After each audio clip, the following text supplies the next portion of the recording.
On the northeastern corner of Greece, where the Aegean Sea leans softly against the calm coasts of Thrace, Rhodope is found. It is the ground that echoed from Orpheus' lyre and from the revelry of the Maenads, followers of Dionysus, god of vine and wine. It is right here on this piece of earth that Heracles captured the man-eating horses of Diomedes, king of the Bistones.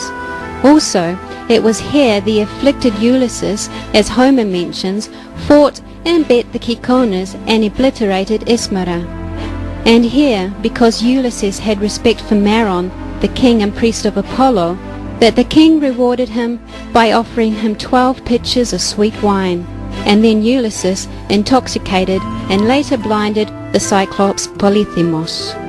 The Prefecture of Rodopi is interspersed with antiquities of all historical periods. The archaeological mattox brings to light new elements of the place's rich history. The Dikia, the Strymni, the graver symbols, along with the antiquities of Maronia and the citadel of ancient Ismara, all provide a picture of the prefecture's past. The ancient theatre, which was built during the Hellenistic period, was reconstructed during the Roman period. Today, 3 rows of the stone concave still stand, together with the centre and the orchestra's petal-shaped pipe and the edifice of the Roman stage. Also standing is the sanctuary of Dionysus, which dates back to the 4th century BC, a large domicile, the end of the 4th, beginning of the 3rd century BC with a mosaic floor, as well as a monumental gate which dates back to the age of Emperor Adrianos. The Roman emperors were particularly interested in the Thracian areas and therefore founded several important cities. The Agnatia road, which connected Dyrrhachio to Byzantium, was for many centuries the main road network, and parts of it are still preserved today. The Byzantine period is also represented by rich finds from archaeological sites such as Mount Papingio, which is situated on the western side of the Rhodope mountain range. Dionysus was worshipped during antiquity in this area. From the 10th century AD, the Papingio developed into a big Christian monastic centre which kept tight bonds with Mount Athos. Musonopoli, Peripherio, the fortress of Gratini, the arched stone bridge over the Patamo River, the fortresses of Nymphia and Komotini, the impressive 3-arched stony bridge of the 18th century over the river Komsatio, all constitute indelible parts of Byzantine Rhodope. The Archaeological Museum of Komotini houses findings which cover the whole period from the prehistoric until the Byzantine era. Exceptionally remarkable for the area's history is considered the relief of a Thracian horseman as well as the Dionysus mask. Also, the golden bust of the Roman Emperor Septimus Severus is very impressive.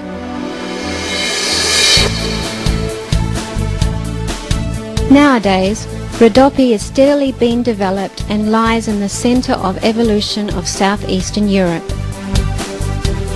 The Prefecture of Rodopi lies in a geographically privileged position since it constitutes an intermediary stopover on the main axis of communication between Thessalonica and Alexandroupoli, while it is also the basic road passage for the rest of the European countries towards Turkey and Asia. The vertical axis of communication in the main junctions of Agnatia Avenue, which have been studied, will extend the road network towards the northern borders and thus facilitate the outlets towards the Aegean Sea.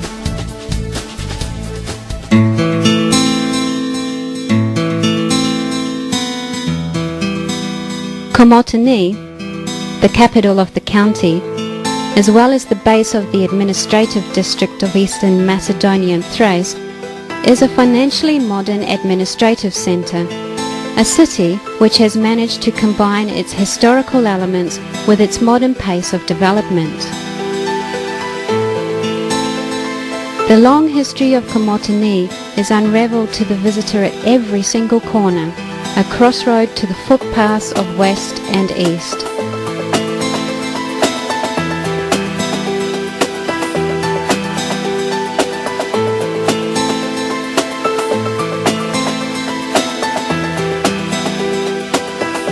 Komotini is a city with many Christian and Muslim monuments. The largest as well as the most ancient monument of the city is the Byzantine Wall. It was built in the 4th century AD by the Emperor Theodosius in order to protect Agnatia Avenue. It had in total 16 towers, of which 12 were rectangular and 4 were circular, and its height reached 9.6 meters.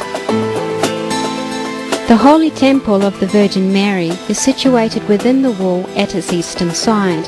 A 4-room temple with a narthex and a wooden roof was built in 1800 and today has been preserved as a national treasure.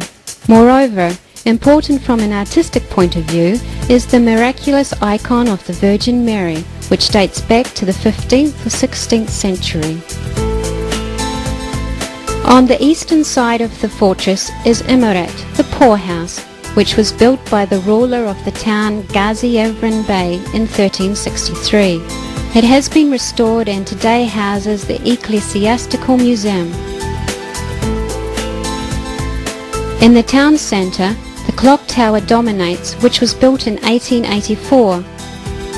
While behind the tower, on Efestu Street, the minaret of the temple Geni Mosque, meaning New Mosque, is elevated. In its yard, the religious authority of the Muslims of Rhodope, the Muftiya of Komotini, is housed. Another significant mosque among the 16 which the city prides itself on is the Eski Mosque, meaning Old Mosque, which is between Filiki, Itaria and Venizelos streets. These two temples are open to the public as long as they abide by certain basic rules, such as removing their shoes at the temple's entrance. The municipal gardens are situated behind the central war memorial and cover an area of approximately 6 acres. A refreshment stand operates there during the summer months, while the fountains with their multicoloured lit waters are a wonderful spectacle at night. Xanthi Street abounds with Renaissance manor houses. The library of the municipality of Komotini, as well as the conservatory of the Friends of Byzantine Music, are currently being housed there. While just a few steps further on, the building where the Club of Komotini is housed reveals a picture of the city's glory during the end of the 19th century. A remarkable neoclassical building, the School of Nestor Xanthi, is on Democritus Street. Komotini is the place where visitors find authentic tastes of the East. The traditional sausages, camel meat, kavormas and likurinos, smoked salted meat, accompany the local chipero drink. The fresh roasted chickpeas with their multiple tastes, the zutsuk lakum, and the fresh roasted coffee constitute unique palate experiences.